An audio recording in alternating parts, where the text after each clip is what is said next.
നമസ്കാരം പ്രിയപ്പെട്ടവരെ. നമ്മുടെ വിശകല അമ്മായിയെ ഒരു സത്യം തുറന്നു പറഞ്ഞു കേട്ടോ. അതായത് മുസ്ലിങ്ങളെ കുറിച്ചിട്ടാണ് പറഞ്ഞിരിക്കുന്നത്. കാരണം മുസ്ലിങ്ങളെക്കുറിച്ച് പറഞ്ഞാലല്ലേ അമ്മായിക്ക് റീച്ച് കിട്ടത്തുള്ളൂ. അപ്പോൾ ഒരു ഓൺലൈൻ മാധ്യമത്തിൽ നൽകിയിട്ടുള്ളൊരു ഇൻ്റർവ്യൂവിൽ മുസ്ലിങ്ങൾ എന്താണെന്നും മുസ്ലിങ്ങളുടെ മതം എന്താണെന്നും വളരെ ചുരുങ്ങിയ സമയം കൊണ്ട് ഈ മതപണ്ഡിതന്മാർ സ്റ്റേജ് കെട്ടി പ്രസംഗിച്ച് മണിക്കൂറോളം നീട്ടിയാണ് മതത്തെക്കുറിച്ചിട്ട് പറയുന്നത് അല്ലേ. പക്ഷേ നമ്മുടെ വിശകല അമ്മായി ഒരു 58 സെക്കൻഡിൽ ഇസ്ലാം മതം എന്താണ് എന്നുള്ള പറഞ്ഞു തന്നിട്ടുണ്ട്. അതേ വാഗൊണ്ട് തന്നെ അമ്മായി വിഷവും തുപ്പാറുണ്ട് അല്ലേ. ഈ ഡിസംബർ 6 നമ്മൾ ആരും മറക്കത്തില്ല. ഇന്ത്യയിൽ ജനിച്ചിട്ടുള്ള ഒരു ഇന്ത്യൻ പൗരന് ഒരിക്കലും മറക്കാൻ പറ്റാത്ത ഒരു കരിദിനം തന്നെയാണ് ഡിസംബർ 6 എന്നുള്ളത്. ബാബരി മസ്ജിദ് തകർക്കപ്പെട്ടത്. ആ സമയത്ത് ഈ സംഖ്യകൂളികളും ചില കാസാവാണങ്ങളൊക്കെ സടകുടഞ്ഞങ്ങോട്ട് എഴുന്നേറ്റ് സോഷ്യൽ മീഡിയയിൽ വന്നിട്ട് അങ്ങോട്ട് ആറാടല. അതിനൊക്കെ നമ്മൾ മറുപടി കൊടുക്കാതെ പല പ്രാവശ്യം നമ്മൾ ഒഴിഞ്ഞു പോകുമ്പോഴും ചില കാര്യങ്ങൾക്ക് നമുക്ക് മറുപടി കൊടുത്തേ പറ്റത്തുള്ളൂ.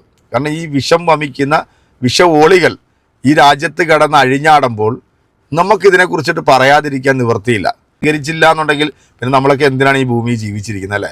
അപ്പോൾ നമ്മുടെ വിശകല അമ്മായിയുടെ 2 വീഡിയോകൾക്കുള്ള മറുപടിയാണ് നമ്മുടെ അൻസാരി സുവേരി ഉസ്താദ് കൊടുക്കുന്നത്.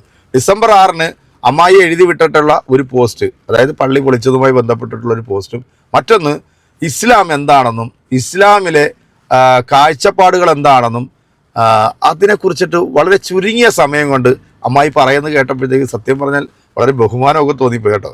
പണ്ട് ഇവരുടെ ഒരു ഇൻ്റർവ്യൂ കണ്ടപ്പോഴത്തേക്ക് അതിനകത്ത് ഇവർ പറയുന്നുണ്ട്, എനിക്കിഷ്ടമാണ് പാകിസ്ഥാൻ, എനിക്ക് പാകിസ്ഥാനിലേക്ക് പോകണമെന്ന് ആഗ്രഹമുണ്ട്, കാരണം അതെൻ്റെ നാടുകൂടെ ആണെന്നൊക്കെ ഈ അമ്മായി പറഞ്ഞിരുന്നു. അതെങ്ങാനും ഏതെങ്കിലും സുലൈമാനോ അല്ലെങ്കിൽ ഏതെങ്കിലും ആമിന താത്തൊക്കെ പറഞ്ഞിരുന്നെങ്കിൽ ഇന്ന് നമ്മുടെ രാജ്യത്തിൻ്റെ ഒരവസ്ഥ എന്താകും എന്നുള്ളത് നിങ്ങൾക്ക് ചിന്തിക്കാവുന്നല്ലേ ഉള്ളൂ അല്ലേ. അപ്പോൾ എന്താണെങ്കിലും നമ്മുടെ വിശകല അമ്മായിക്ക് നമ്മുടെ അൻസാരി സുവേരി ഉസ്താദ് കൊടുക്കുന്ന ആ ഒരു കിണ്ണം കാച്ചിയൊരു മറുപടി ഒന്ന് കാണാം. ആദ്യം നമുക്ക് അമ്മായി ഇസ്ലാമിനെ കുറിച്ചിട്ട് പറയുന്നത് എന്താണെന്ന് കേട്ടെ. വല്ലാത്തൊരു സങ്കടവും വിഷമവും ഒക്കെ മനസ്സിലുണ്ട് കേട്ടോ. എന്തായാലും വീഡിയോ അപ്പോൾ നമുക്ക് അടുത്ത കാലം വരെ ഇപ്പോൾ കുറച്ചേരം ആ സമയത്ത് അങ്ങനെ അത്ര ഇല്ല. ഇപ്പോൾ ഈ റംലാൻ മാസമാണ്. ഈ റംലാൻ മാസത്തിൽ ഈ പട്ടാമ്പിയിൽ നിന്ന് വടക്കോട്ട് പോകുന്ന ട്രെയിനുകൾ നമ്മൾ നോക്കി ധാരാളം പാവപ്പെട്ട മുസ്ലിം സ്ത്രീകൾ രാവിലത്തെ ഏറ്റവും ഞാൻ കോഴിക്കോടാണ് പഠിച്ചിരുന്നത്. അപ്പോൾ കോഴിക്കോട് ഞാൻ ഈ ട്രെയിനിന് പോകുമ്പോൾ രാവിലെ 7 മണിക്ക് പോകുന്ന ട്രെയിനിൽ പട്ടാമ്പി ഭാഗത്തുനിന്ന് ഒരു 10-25ഓളം ഉമ്മമാർ, വളരെ പാവപ്പെട്ട ഉമ്മമാർ കയറും.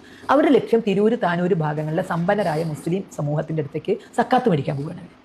സക്കാത്ത് അവർക്കൊരു ഈ റംലാൻ സമയത്ത് അവർ കൂടുതൽ കൊടുക്കുന്നു. അപ്പോൾ രാവിലെ മറ്റേ സിമെൻറ്റിൻ്റെ ചാക്ക് പോലത്തെ ചെറിയ ചാക്കുകളൊക്കെ മടക്കി ഇങ്ങനെ കയ്യിലുണ്ടാവും. വൈകുന്നേരം വരുമ്പോൾ അതൊക്കെ നടന്നിട്ടുണ്ടാവും. അപ്പോൾ അവർ സക്കാത്ത് എടുത്തിട്ടാണ് കുടുംബം വളർത്തുന്നത്. അവർക്ക് മതം മാറാൻ തോന്നുന്നില്ലല്ലോ. അവർക്ക് ഈ സക്കാത്ത് കൊടുക്കുന്നതിനേക്കാൾ കൂടുതൽ ഇപ്പുറത്താരെങ്കിലും കൊടുക്കുമെന്ന് പറഞ്ഞാൽ അവർ മതം മാറില്ല. കാരണം അവർക്ക് മതം കുട്ടിക്കാലത്ത് അവരിൽ ഉറച്ചിട്ടുണ്ട്.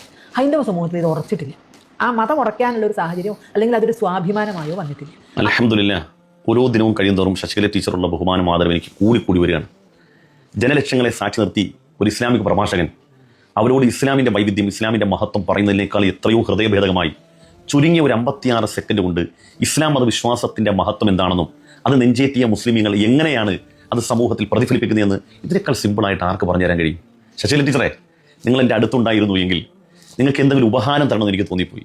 ഇങ്ങനെ വേണം, ഇങ്ങനെയൊക്കെ പറയുകയാണെങ്കിൽ കേട്ടിരിക്കാൻ തന്നെ എന്ത് രസമാണ്.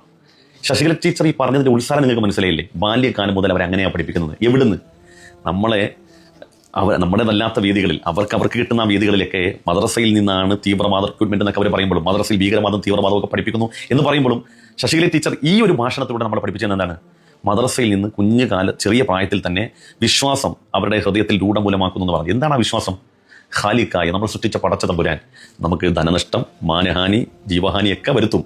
അങ്ങനെയുള്ള പലതരത്തിലുള്ള പ്രയാസങ്ങളും തരുമ്പോഴും നിർലോഭം മതം മാറുകയോ ആത്മഹത്യയിലേക്ക് പോകുന്നതിനപ്പുറത്തേക്ക് അതിജീവിക്കാൻ, ക്ഷമയോടുകൂടി അതിനെ അതിജീവിക്കാൻ നമ്മൾ പ്രാപ്തരാകണം. അതുകൊണ്ട് തന്നെ ദാരിദ്ര്യത്തിൻ്റെ കൊടുമുടിയിൽ നിൽക്കുമ്പോഴും ഒരു മുസൽമാൻ 300 രൂപ തരുന്നു, അപ്പുറത്ത് ഇസ്ലാമിക സമൂഹത്തിൽപ്പെട്ട സഹോദരൻ 5000 തരുമ്പോൾ അങ്ങനെ കണ്ട് മതം മാറാൻ പാടില്ല. അങ്ങനെ വിശ്വാസം കൈയൊഴിയേണ്ടവരല്ല. കാരണം നമുക്ക് ഈ പ്രയാസങ്ങളൊക്കെ പടച്ച തമ്പുരാനാണ് തരുന്നത്. ഇതിനെ അതിജീവിക്കുമ്പോഴും ക്ഷമിക്കുമ്പോഴും പ്രയാസത്തിൻ്റെ തോതനുസരിച്ച് പ്രതിഫലം തരുമെന്ന് ബാല്യകാലത്തിൽ തന്നെ നമ്മളെ പഠിപ്പിക്കുന്നു എന്ന് ശശികല ടീച്ചർ പറയാതെ പറഞ്ഞു. ഇത്രയും നല്ലൊരു പ്രഭാഷണം ഈ ലോകത്ത് എവിടെയാണ് നമുക്ക് കേൾക്കാൻ കഴിയുക? ഇനി ശശികല ടീച്ചറിൻ്റെ വിലാപത്തിന് കൂടി മറുപടി പറഞ്ഞ് അവസാനിപ്പിക്കുകയാണ്. ടീച്ചർ പറഞ്ഞല്ലോ, ഹൈന്ദവ സഹോദരങ്ങൾ അവർക്ക് ഇത്തരത്തിലുള്ള വിശ്വാസം, നിർലോഭം ചെറിയ കാര്യങ്ങൾക്ക് വരെ മതം മാറിപ്പോകും എന്ന ആശങ്ക പറയുമ്പോഴും അവർക്ക് ആ മതത്തെക്കുറിച്ച്, സനാതന ധർമ്മത്തെക്കുറിച്ച് പഠിക്കാൻ കഴിയാത്തതിൻ്റെ വേവലാതി അങ്ങ് പറയുമ്പോഴും ശശികല ടീച്ചറെ നിങ്ങൾ ചിന്തിക്കാൻ വേണ്ടി, എന്തെങ്കിലും എൻ്റെ പ്രശ്നം കേൾക്കാൻ ചിന്തിക്കാൻ വേണ്ടി പറയാം. അപ്പോൾ നമ്മൾ യൂട്യൂബിൽ മലയാളം ഇസ്ലാമിക് സ്പീച്ച് എന്ന് നമ്മൾ സെർച്ച് ചെയ്യുകയാണെങ്കിൽ അയൽവാസിയോടുള്ള കടമ, മാതാപിതാക്കളോടുള്ള കടമ, മാതാപിതാക്കൾക്ക് മക്കളോടുള്ള കടമ, അയൽവക്ക ബന്ധം നിലനിർത്തിയാലുള്ള ഗുണങ്ങൾ, ഇങ്ങനെ തുടങ്ങി ഒരു മുസൽമാൻ അവൻ്റെ ജീവിതത്തിൽ അവൻ്റെ ജനനം മുതൽ മരണം വരെ അവൻ പാലിച്ചിരിക്കേണ്ട കൾച്ചർ, സാമൂഹ്യപരമായി അതുപോലെ തന്നെ കുടുംബത്തിൽ അവൻ്റെ കൂട്ടുകാരിലൊക്കെ അവൻ പാലിക്കേണ്ട അത്തരം കൾച്ചറുകളെക്കുറിച്ചാണ് പ്രഭാഷണം ഉണ്ടാകും. 99% പ്രഭാഷണം അതായിരിക്കും. എന്നാൽ ഞാൻ ശശികല ടീച്ചറിന് ആ ബഹുമാനം നിലനിർത്തി തന്നെ പറയുകയാണ്, ശശികല ടീച്ചർ സ്പീച്ച് എന്ന് അടിച്ചു കൊടുത്താൽ, അല്ലെങ്കിൽ നിങ്ങളെപ്പോലെ ഇന്ന് നിലവിൽ ഹൈന്ദവ സംഘടനയുടെ മുഖമായി നിൽക്കുന്ന പ്രതിഭകളുണ്ടല്ലോ, അവരുടെ പ്രസംഗം ഞാനൊന്ന് യൂട്യൂബിൽ ഇങ്ങനെ അടിക്കുകയാണ്, എന്തായിരിക്കും വരിക? ഒരു വേള ചിന്തിക്കാൻ വേണ്ടി എന്തായിരിക്കും വരിക? ചിന്തിക്കാൻ വേണ്ടി ഉദാഹരണമായിട്ട് ഞാൻ ഇവിടെ അടിച്ചു കൊടുക്കണം മലയാളം ഇസ്ലാമിക് സ്പീച്ച് എന്ന്. Malayalam Islamic speech.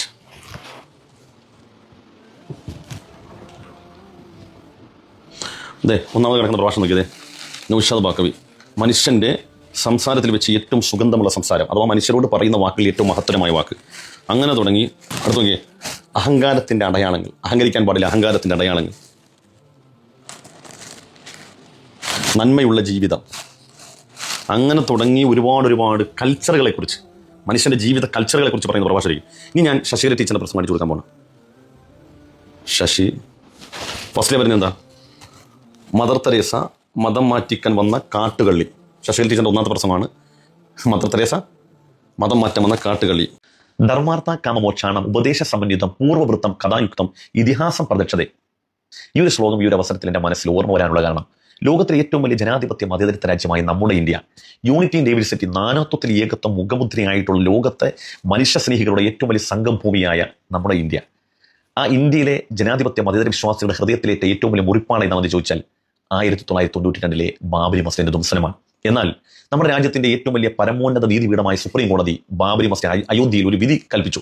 അതോടുകൂടി അതൊരു വിധി തീർപ്പായി എല്ലാവരും അത് അക്സെപ്റ്റ് ചെയ്ത് അതിന്റെ വഴിക്ക് പോവുകയാണ്. പക്ഷേ ശശികല ടീച്ചർ അടക്കമുള്ള ആളുകൾ ഡിസംബർ 6 വരുമ്പോൾ എല്ലാ വർഷവും ഉള്ളതുപോലെ തന്നെ ഇത്തവണ ഒരു പോസ്റ്റ് ഇട്ടു. ആ പോസ്റ്റിനെ എന്നിൽ കൗതുകം ജനിപ്പിച്ചു. അത് നിങ്ങളോട് പങ്കുവെക്കാൻ വേണ്ടിയാണ്. അതിക്രമത്തിന്റെ ശ്മശാന ഭൂമിയിൽ നിന്നും അഭിമാനത്തിന്റെ ഉത്തുംഗ സംഘത്തിലേക്ക് രാഷ്ട്ര വൈഭവത്തിന്റെ വീണ്ടെടുപ്പ്. നിങ്ങനെ കേൾക്കുമ്പോൾ രോമാഞ്ചിഫിക്കേഷൻ കൊണ്ട് രോമം എണീറ്റ് പഞ്ചായത്ത് ഗ്രൗണ്ട് വഴി 2 റൗണ്ട് ഓടിയിട്ടുണ്ടാകും. സത്യത്തിൽ ശശികല ടീച്ചർ എപ്പോഴും എഴുതുന്ന പോലെ ഇപ്പോഴും എഴുതി. ശശികല എന്ന പേര് കൊണ്ട് അവസാനിക്കുകയായിരുന്നെങ്കിൽ ഈ പോസ്റ്റ് ഞാൻ തിരസ്കരിച്ചില്ല. പക്ഷേ ടീച്ചർ എന്ന ആ ഒരു വാലറ്റം കാണുമ്പോൾ നമുക്കൊന്ന് ആശയപരമായിട്ടൊന്ന് സംബന്ധിച്ചാലോ എന്നൊരു ആഗ്രഹം നമ്മുടെ മനസ്സിൽ വരുമല്ലോ. ചരിത്രം നമുക്കും പഠിക്കാമല്ലോ, അറിയാത്ത കാര്യങ്ങൾ നമുക്ക് മനസ്സിലാക്കാമല്ലോ. അതാണല്ലോ ഒരു മനുഷ്യന് വേണ്ടത്, അറിയാത്ത കാര്യങ്ങൾ ചോദിച്ചു പഠിക്കുക. അതുകൊണ്ട് ടീച്ചറോട് ചോദിക്കുകയാണ്, ടീച്ചറെ എല്ലാ വർഷവും ഇങ്ങനെ എഴുതാറുണ്ട് അസത്യത്തിന് മേലുള്ള സത്യത്തിന്റെ വിജയം എന്നുള്ളത്. ശ്രീരാമചന്ദ്ര ഭഗവാന്റെ ഭൂമിയായ അവിടുന്ന് ഉദയം കൊണ്ട അയോധ്യ ഭൂമി, ആ ഭൂമി ശ്രീരാമചന്ദ്ര ഭഗവാന് തന്നെ ഉടമപ്പെടുത്തി കൊടുത്തു എന്നുള്ളതാണല്ലോ അസത്യത്തിന്റെ മേലുള്ള സത്യത്തിന്റെ വിജയം. ശശികല ടീച്ചർ അടക്കമുള്ള ആളുകൾ ആ വിജയത്തിന്റെ വെന്നിക്കൂടി പാർപ്പിക്കുന്നവരാണ്. ആ പ്രിയപ്പെട്ട ടീച്ചറോട് ചോദിക്കുകയാണ്, ടീച്ചറെ എന്താണ് ഈ സത്യം എന്നുള്ളത്? ഇത്രയും കൃത്യമായിട്ടുള്ളൊരു മറുപടി ഇനി എങ്ങനെയാണ് ഈ അമ്മായിക്ക് കൊടുക്കേണ്ടത് അല്ലേ? ഒരേ സമയം വർഗീയതയും പറയും, അതേപോലെ തന്നെ സത്യങ്ങൾ അറിയാമെങ്കിലും ആ സത്യങ്ങളെ മറച്ചു വെച്ചുകൊണ്ട് അസത്യം പ്രചരിപ്പിച്ച് ഈ നാട്ടിലെ ജനങ്ങളെ തമ്മിൽ തല്ലിപ്പിക്കാൻ വേണ്ടിയുള്ള എല്ലാ പണിയും എടുത്തിട്ടുള്ള ഒരു ക്ഷുദ്ര ജീവി കൂടിയാണ് ഈ സാധനം. ഒന്ന് പറയാതിരിക്കാൻ നിവർത്തിയില്ല. എന്താണെങ്കിലും ചേച്ചി പറയാതെ ആണെങ്കിലും സത്യങ്ങൾ തുറന്നു പറഞ്ഞല്ലോ. കാരണം നാഴികയ്ക്ക് 40 വട്ടം ഈ വേട്ടാവളിയന്മാർ പറയാറുണ്ടല്ലോ, മദ്രസയിൽ പഠിപ്പിക്കുന്നത് തീവ്രവാദമാണ്, അവിടെ മറ്റു അന്യമതസ്ഥരെ കണ്ടു കഴിഞ്ഞാൽ അവരെ കണ്ടിടത്ത് വെച്ച് തന്നെ വെട്ടിക്കൊല്ലാനാണ് പഠിപ്പിക്കുന്നതെന്നൊക്കെ പറയുന്ന ഇവരുടെ നാവ് കൊണ്ട് എന്നെങ്കിലും ഒരു ദിവസം ആ സത്യങ്ങളൊക്കെ ഇങ്ങനെ പുറത്തോട്ട് വരുമെന്നേ. കാരണം കുഞ്ഞുനാൾ തൊട്ടേ അവരുടെ മനസ്സിൽ ഇസ്ലാം പതിഞ്ഞിട്ടുണ്ട് എന്ന് പറയുമ്പോഴത്തേക്ക് ആ മദ്രസയിൽ പഠിപ്പിക്കുന്നത് അത് തന്നെയാണ്. അല്ലാതെ നേരം വെളുക്കുമ്പോഴത്തേക്ക് അണ്ടിമുക്ക് ശാഖയിൽ മുക്കാ ട്രൗസറും ഇട്ടിട്ട് അവിടെ പോയി ജനങ്ങളെ കൊല്ലാനും ജനങ്ങളോട് വിഭാഗിത കാണിക്കാനും അവരോട് വെറുപ്പ് കാണിക്കാനും പറഞ്ഞു കൊടുക്കുന്ന ആ സമയം കൊണ്ട് ആ മതത്തിൻ്റെ മൂല്യങ്ങളും മതം എന്താണെന്നും പറഞ്ഞു കൊടുത്തു കഴിഞ്ഞാൽ ഈ രാജ്യം ഒരാളും തമ്മിൽ തല്ലി ചാകില്ല. അപ്പം നിങ്ങളുടെ ലക്ഷ്യം എന്താണെന്ന് വെച്ച് കഴിഞ്ഞാൽ സത്യങ്ങൾ നിങ്ങൾക്കറിയാം, പക്ഷെ ആ സത്യങ്ങൾ മറച്ചു വെച്ചുകൊണ്ട് ഇവിടുത്തെ പിഞ്ചു മനസ്സുകളുടെ മനസ്സിലേക്ക് വർഗീയതയും ഒരു മതത്തോട് അന്ധമായിട്ടുള്ള വിരോധവും പറഞ്ഞ് പഠിപ്പിക്കുന്ന വിശകല എന്ന് പറയുന്ന നിങ്ങളോട് ഇനി എന്താണ് പറയേണ്ടത്? എൻ്റെ പ്രിയപ്പെട്ട പ്രേക്ഷകരെ, ഈ വീഡിയോ കണ്ട നിങ്ങളുടെ കമൻറ്റുകൾ എന്താണോ നമ്മുടെ കമൻറ്റ് ബോക്സിൽ അറിയിക്കുക. അപ്പോൾ അടുത്തൊരു വീഡിയോ കാണാം.